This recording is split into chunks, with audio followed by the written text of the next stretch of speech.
So hello guys, my name is Amar Biradha from ECE branch USN 2ST23 EC401.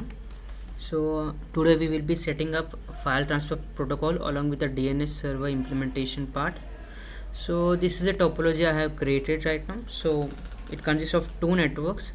The first network is class A network, which is net ID has 10.0.0.0, and the second network belongs to class B network, which has 150.10.0.0.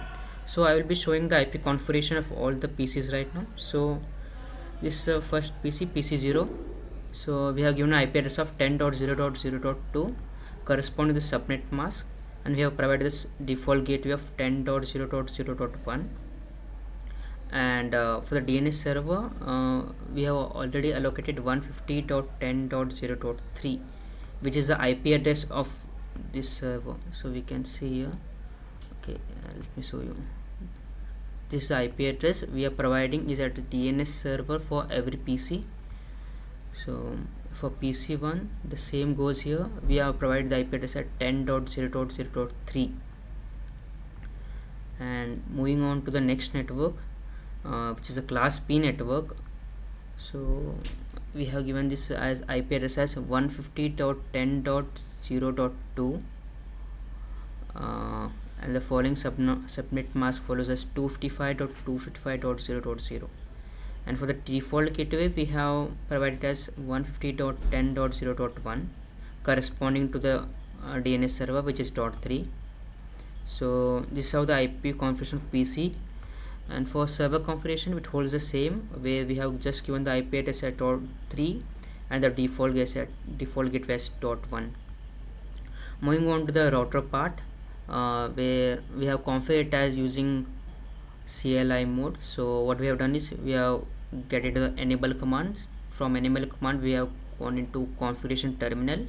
So what we're gonna do is, first we have to configure this interface Giga Ethernet 0/0/0. Then we have to implement that Giga Ethernet 0/0/1. So how we gonna do this? So first we have to enter this interface. What we're going to do is, first the command interface gig 0/0/0. So it will enter config if mode. Then we have to add the IP address, which will be the default gateway for that class A network. So we gonna add is IP add 10.0.0.1 corresponding to the subnet mask 255.0.0.0.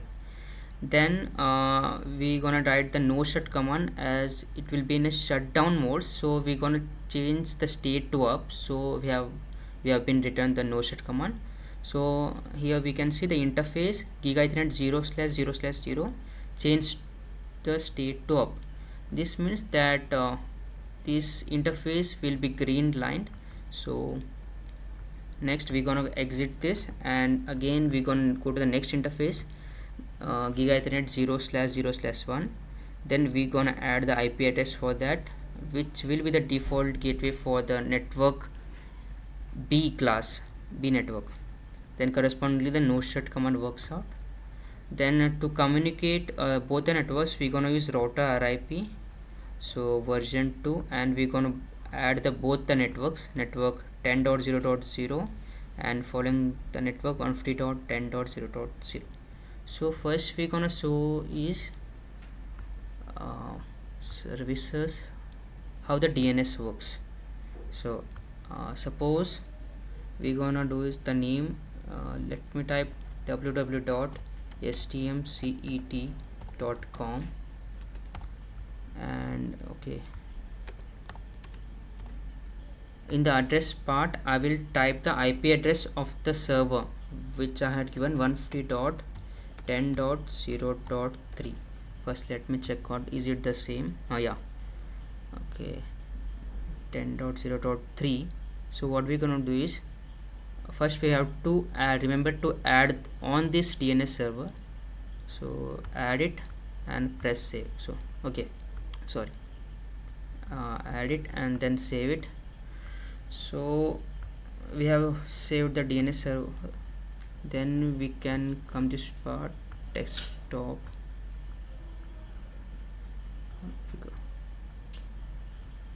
in the desktop of we can go to any PC and search for desktop, and there's a web browser here.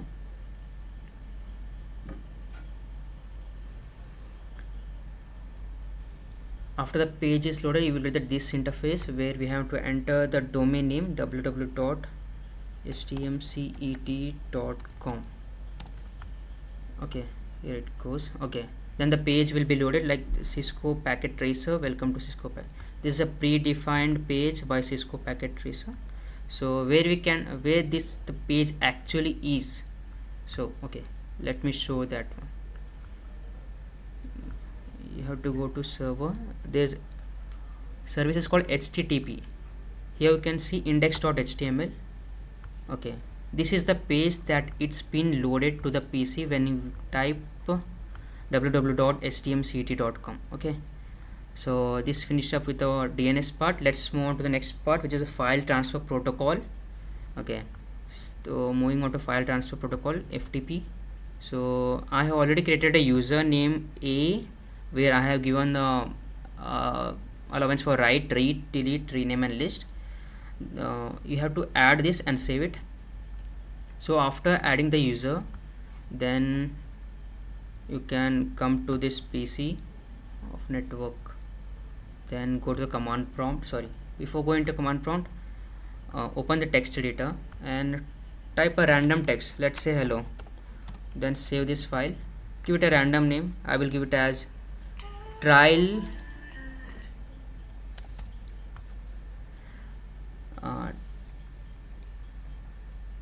okay, I have given it as a name, the file name trial. Okay, then I will save it. Then I will go to the command prompt. I will check the directory of it. You can see here the file is created, trial.txt. What I will going to do is I will write the command FTP followed by the IP address of the server 150.10.0.3. so it will try to connect to that server. Then it will ask the username. What's the username? Like, remember when before moving to FTP, I had created a username A and password 1. So we have to just fill up that details. Okay, I will type the user as A and the password as 1. So I have come to the user A and A. So what I'm going to do is fetch the trial.txt to the server. How can I do is that the command is simple, put trial.txt. so the transfer is complete. Then I will gonna check the directory of the server. Okay, here you can see that the 33rd file trial.txt has been copied. So what I'm going to do is move out of this. Then okay, I will go to the different network of suppose class A network. Okay, here I will go to the command prompt. So here I'll check the directory. Here I will see there is no file called trial.txt. so what I will do, go FTP 150.10.0.3. so username same A and 1. So what I will going to do is get command, get trial.txt. so the file has been copied, as you can see. Then I will get out of this command, then simply dir. Okay, this is how it goes. The file is been copied, you can see. So what's the actual intention of file transfer protocol? So let's suppose I have made a file in PC2. So what I will do is send it to the server, upload it to the server, and then whenever suppose I am in PC0, whenever I want the text file which has been uploaded by PC to the server. Okay, PC to the server, I will fetch that text file from the server. So this is how that file transfer protocol works. Okay, thank you.